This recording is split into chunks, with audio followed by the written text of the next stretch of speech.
We're continuing our coverage of the early signing period, breaking down Alabama signings, and the next guy up is Alabama's four-star defensive back commit Jahquez Robinson out of Sandalwood High School in Jacksonville, Florida. At 6'2", Robinson is a very lengthy kid. He's a guy who doesn't mind coming up, making hits, but he's gonna want to add on some more muscle so he can compete better against some of the top running backs and some of the top wide receivers who are very strong inside of the Southeastern Conference. So he's gonna want to add on some muscles, and I think that Alabama's strength and conditioning coach Scott Cochran and the rest of his staff will make sure that Jahquez Robinson is put in the best position in that regard. But one of his biggest strengths is his coverage skills. He's very comfortable in coverage, a guy who can play bump and run, a guy who can play off. He also can compete for those 50-50 balls in the air against those lengthy wide receivers who are lengthy just like him. And I think in this age of football, you want to have lengthy defensive backs outside to compete against those tall wide receivers. And I think he's very comfortable in coverage. Nick Saban really likes this guy as he spent time with them a lot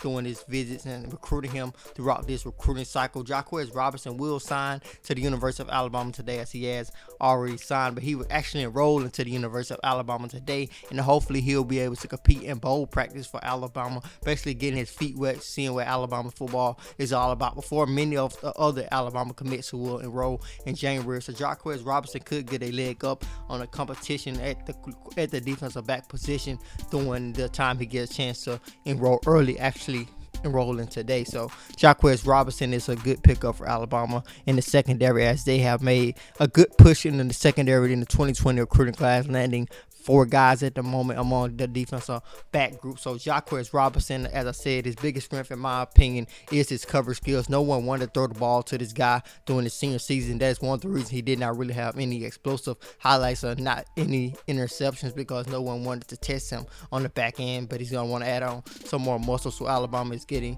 a nice defensive back with good coverage skills in Jahquez Robinson.